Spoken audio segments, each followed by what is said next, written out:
Hey everybody, Elizabeth Nader back with you live again tonight, Jersey First TV. Tonight we are talking about Biden's Build Back Better bill. If you can say that fast, you win an award, and the impact on healthcare. And I'm so thrilled to have with us an expert on this, Hannah Cox. Welcome to Jersey First TV. Great to be with you.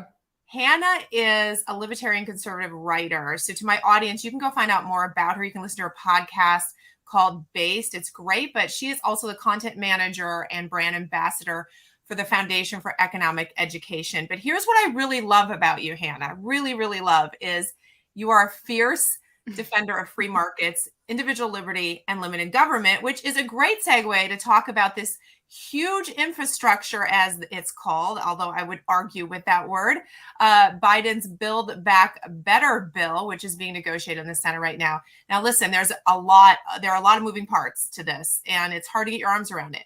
But tonight we're going to talk about the healthcare impact, and we want you to educate us on what is in this bill and why we should be concerned and care about it.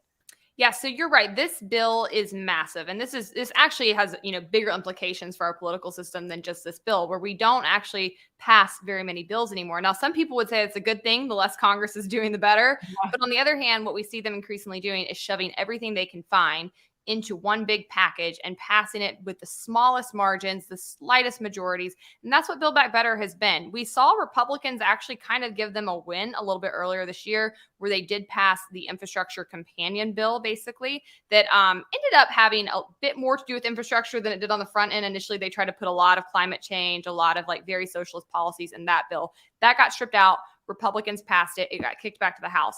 What they then tried to do, and this was what was going on up until about the past month, was they were trying to pass it as a reconciliation package and basically holding hostage the infrastructure package that a lot of Republicans wanted and saying, unless you reconcile with this Build Back Better bill, we're not going to pass it. They finally gave up on that strategy, but they have not given up on Build Back Better. So now they have their entire sort of propaganda machine out here trying to pass this bill. And it looks like January is going to ultimately be the big push. Now, the House has already passed it.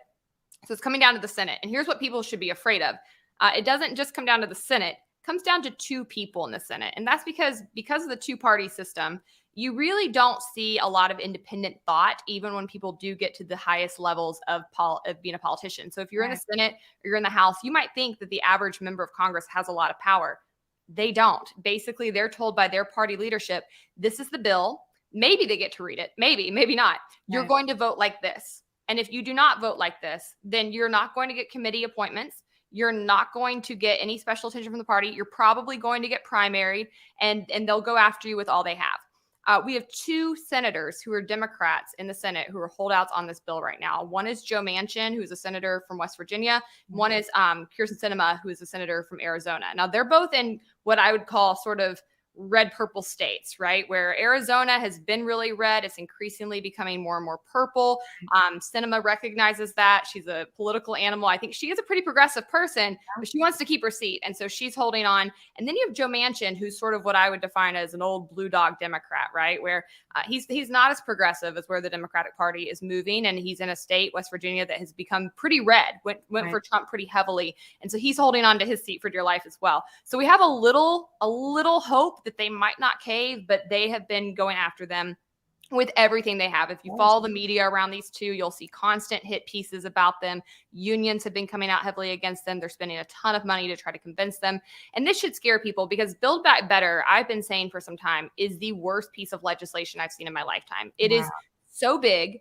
Its impacts would be so detrimental. The only thing I know to compare it to is FDR's New Deal. And I think most people who know anything about politics know just how bad the New Deal was, how much we still deal with its ramifications. I think this bill would be exactly the same. As you mentioned, healthcare is only one component within it, but it is a very big part of it. So when we start talking in trillions, I know we lose a lot of people because it's just hard to wrap your mind around what is 3 trillion to 5 trillion, who knows, right? But when you look at the healthcare portion of this bill, what I think is easiest to help understand how big it is that portion alone is bigger than Obamacare. Wow. Wait, say that again. So literally the whole Obamacare thing, which captured our attention for years and years and years, and everyone, of course, was concerned about it. This piece of legislation within Build Back Better is bigger than Obamacare. That's right. Can you believe it? And no one's Shocking. talking about it. Right. Because you remember back when Obamacare was being debated, it was everywhere. It was all you could hear about. It was people were wringing their hands and freaking out, Right. and rightfully so. It was a horrible bill. Right. The healthcare components alone in this are bigger. The other important thing you need to know about the healthcare components in this bill is that they are being shepherded by none other than Bernie Sanders. Now, okay.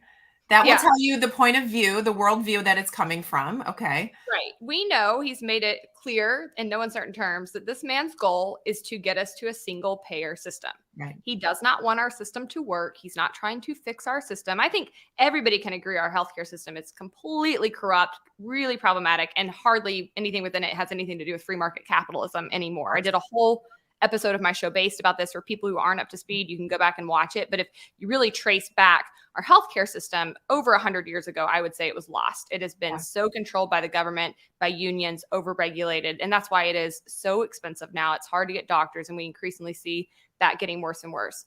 The healthcare components that Bernie Sanders have in this bill, when I first read them, I was really confused at first because I thought, this doesn't work. The math doesn't add up, right? Like something's not tracking.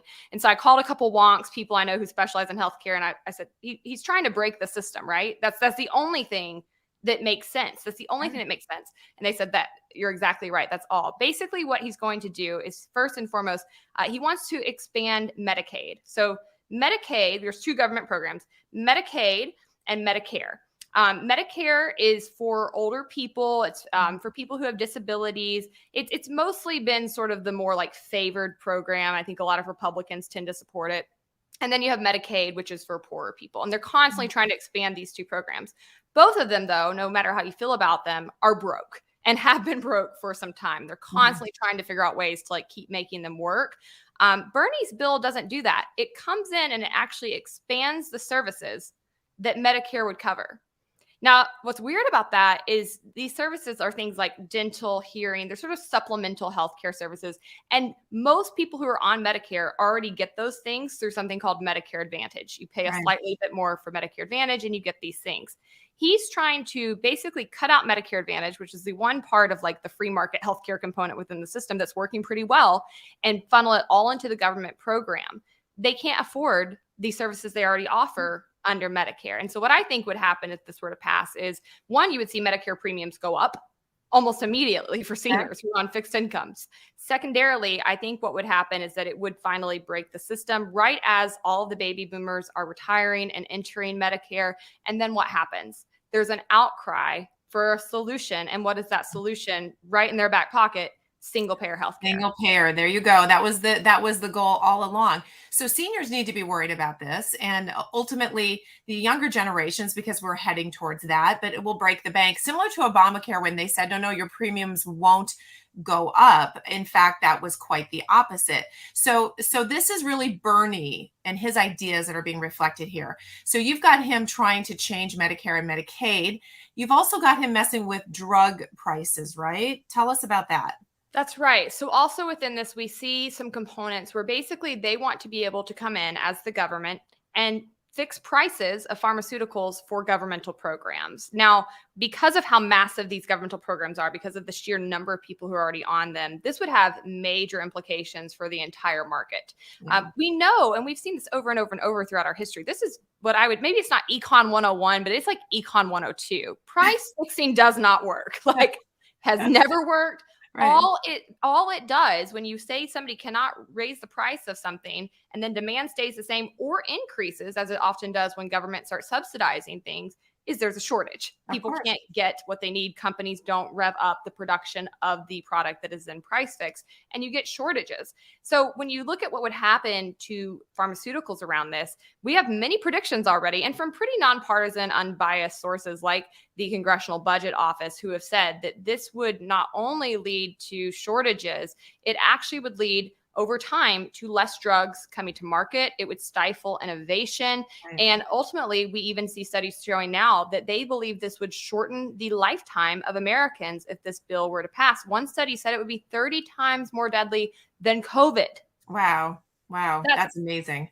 A big deal. And I know we love to hate pharmaceuticals, and there's a lot of attention put on that. And they're painted as greedy capitalists and all this. What people don't understand about bringing a drug to market is how the US government has made it so hard and so expensive. Are there some greedy people? Maybe, yeah. But in healthcare, I think the vast majority of people who go into this, they're scientists. They're dedicating their life to research. They want to help and save people, right? They take an oath to do this. Yeah. The vast majority of them are in this for the right reason. But what happens is we put all of these barriers in place, and they're very expensive. It takes millions of dollars to not only do the research and innovation that it takes to develop new drugs, but then to get it through our FDA's approval processes is a very lengthy, extremely expensive process. Yeah. So that already reduces the number of drugs and the type of innovation we could be seeing. We know there are lots of drugs that are being held hostage by the FDA right now that could have life-saving benefits, and we can't get them because the FDA operates very politically and also very monetarily. You know, we often see people who have connections to the FDA get things sped up, things go faster for them, others get backlogged. But basically what we see is because of that expensive process, when a drug does first come to market, it is often very expensive for that reason, because they have to pay themselves back for all this money they spent to get it to market. Now, well, if this is like economics 101, right? Sorry to interrupt you there. I just want to, I think you bring up a really good point that I don't want to lose in this, is I think we've, you know, the pharmaceuticals has become a dirty word in some cases because of what's happened with the vaccine situation in terms of, you know, that being forced across the country. But remember something, if we actually put a pharmaceutical within a free market, then the investment that they make into that drug, as you say, they need to recoup or they won't do it. So we need to allow them to do it as we would with any free market. But additionally, unlike with the vaccine market, you have liability. So therefore, they will presumably do the right thing, and presumably through testing and all of that, not want to have exposure. So I think we've upended this so much that people forget that the free market actually takes care of a lot of that. So continue what you're saying. That's a really good point, though. I'm glad you brought that up, because there's so emotions are running so high around vaccines, and I understand. And I think that what's happened in the process with the politicization of the vaccine is that people have started to demonize medicine and vaccines themselves. And it's like, no, there are problems. Companies should be able to be held liable. That's extremely problematic. And vaccine mandates are horrible and violate every basic principle that we hold ourselves to in this country. No one should ever be forced to put something in their body or be put in jail for something they choose to put in their body, right? I make a lot of tie-ins between this and the war on drugs. Like, we didn't just accidentally get here. But that being said, it's a miracle that we have this vaccine. It's phenomenal. It saves lives, and I'm vaccinated. I don't have anything against vaccines. I have an issue with the politicization of vaccines. But most of these companies are working hard to save lives at the end of the day. And what needs to happen is that those liability protections should be taken away, right? And people should be able to make their own best decisions on what they put into their body. But I really do think it's problematic when we go from problems with how the healthcare system has gotten entwined with government to saying that medicine's bad and anybody who's involved in making medicine or carrying out these practices is bad, right? We have to go to the root of the problem, which is government, and government specifically infringing on the free market within healthcare.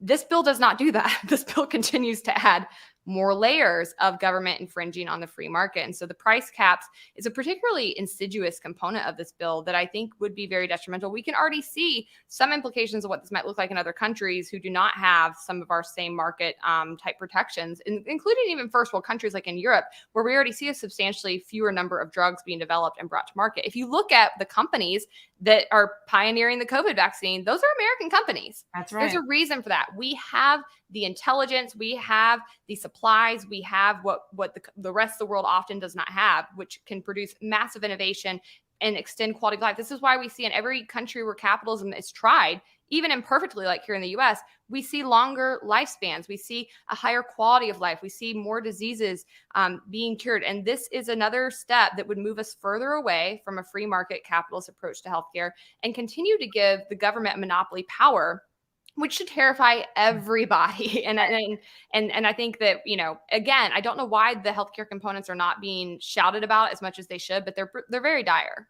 Well, this is what we're trying to do. And we want people to understand the difference between the government determining and deciding and controlling versus what would be a better plan when it came to drug prices, allowing each individual to approach it as they need to, allowing it to be a free market. So if you had your magic wand, Hannah, and you could make this all the way that it should be, in your opinion, and as you see the world through a conservative, libertarian, free market view, what would you do instead? How would we manage this so that it works? Well, I'm pretty radical on this, I know, but I would get rid of the FDA altogether. I think the free market could more than handle this process. I think that, again, if you had liability on the table without the government in here as a shield, then you would see companies go to great lengths to ensure that everything they were doing was kosher and was meeting the right standards. You would see a lot of people who would still volunteer for testing. That wouldn't change. You could run that through universities. You could run that through research departments, through scientific labs. We don't need the government overseeing that and adding the cost factor that takes. I then think we need to have a massive expansion of things like right to try laws, where basically people get to decide if a drug is still in this experimental phase. They're given the risks, they know their options, and they get to opt in on whether or not they want to try it. We don't need the government in here acting like the nanny state. The government has never saved one life. Not one. So that's not needed. And if we got rid of that layer right there, I think not only would that reduce the cost of bringing a drug to market and speed it up, I also think you'd see a lot more people enter the game, because what happens right now is those costs are so high that a young research scientists can't just sit here and work on something on their own and develop it and try to bring it to the people. They need a massive infrastructure behind them. They need millions and millions of dollars. And that leads to more monopoly big business than anything else. So I think if we were to get rid of some of those layers of government, we would see a lot of flourishing in that world. And I also think we need to get the government out of its involvement with the insurance companies, right? I often point to this, but the insurance companies are hugely problematic. And I think that the reason they're so problematic is because the government has been propping them up for so long. And people have just gotten so conditioned to not really using their imaginations to think about what healthcare can look like. And it's not hard, because you don't even have to be futuristic about it. You can look 150 years ago and see how healthcare functioned before we built this massive infrastructure of the government pushing everybody onto insurance and forcing companies to pay for insurance. Most people don't need the kind of insurance we have anymore. What you need is a catastrophic insurance plan. And then you need to be able to just pay cash for services. And so there's things that I think are phenomenal innovations happening in many states, like direct primary care protections, which is a model where people just get back to paying cash for services. The doctor says, hey, I'm going to offer a service for $50 a month. And it's like a gym membership, right? And you get to see me as often as you need. There's telehealth services that are involved in this. And basically I can negotiate things like scans and blood work and these kinds of things and house for you. And it ends up being much cheaper for most people. Doctors get to spend more time actually being doctors again, instead of pushing papers, trying to meet all these government regulations. They end up making more money because they don't have to hire all these people to push papers for them. And then they get to give more charity care out as well. So I would love to see those kinds of models expanded. I think that another big fight we have got to pay attention to, when COVID happened, we saw this massive rolling back of all these regulations around healthcare, specifically around things like telehealth and of need laws. And that should tell you what people like me have been screaming for years and years and years, which is that these things were never about public health and safety components. They were not put there to protect you. They were put there to restrict service, to keep prices artificially high. And now that we've gotten rid of them and they've been gone for almost 2 years, oh gosh, look, the house is not on fire. Everything's functioning just fine. But the problem is we have to actually permanently come in and get rid of those laws and those regulations, or they're going to snap back in at some point and reduce some of the gains that we've made in getting healthcare services to be a bit more widespread. So I think people should pay attention to that. They should be raising heck at their state legislatures about certificate of need laws, which are laws and other protectionist laws that were put in the 1970s, where basically companies and doctors have to come in and argue before this board about why they need to expand their services and add beds. And then their competitors get to come in and argue about why they shouldn't. And so it keeps prices really high. And again, it prevents the expansion of services. And so those are really big pressure points that the government has been involved with for decades in our healthcare system, that I think right now is a great time for us to really put the pressure on our representatives and make sure that we can get rid of some of that. People don't even know that exists, by the way. I mean, there's a lot. And again, those listening, you've got to go listen to Hannah's podcast, because you'll learn things you didn't realize. And you make an interesting point that I don't know if this is true in other sectors, but for us to improve this, we have to look backwards. For us to improve this, we should actually go back 100 years. And it's even fascinating in the insurance field. These healthcare sharing networks have sprouted up, and they've been there actually for a while now. There are 5 of them, I think. 4 of them are faith-based, where they share costs between members and everybody pays cash. And ironically, it's cheaper to pay cash. And so it's interesting that in this scenario, looking backwards and going back to what it used to be before the AMA, as you talk about in your podcast, really took over and started to change everything. So there is a need to definitely look backwards. from your standpoint and your seat right now, we have 2 senators holding back on this. Do you think some of this gets negotiated out? Do you think this is going to pass in the form that it is?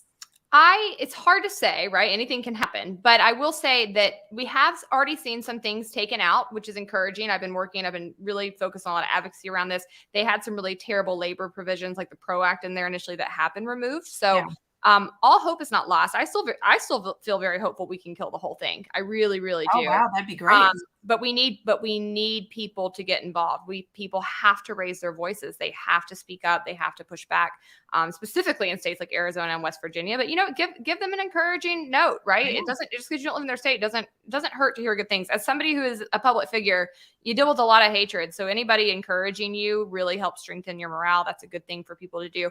I don't know that I feel specifically hopeful about the healthcare provisions getting taken out. There's just been so much less attention on them. I don't feel like that those are concerns of Manchin or Cinema. They've been more concerned about some of the other terrible things in this bill, which again, is just, a crapshoot of terrible ideas. Yeah, So. right. Pick But, one, right? yeah, but I don't think these are their concerns. I think Yeah. both of them would be okay with a lot of this kind of healthcare. And so from that standpoint, no, but I think we can still kill the bill. And that's what I think the focus should be. And that's what we need voters to do. If they can't dig into the specifics, although they should when it comes to healthcare, it's very personal.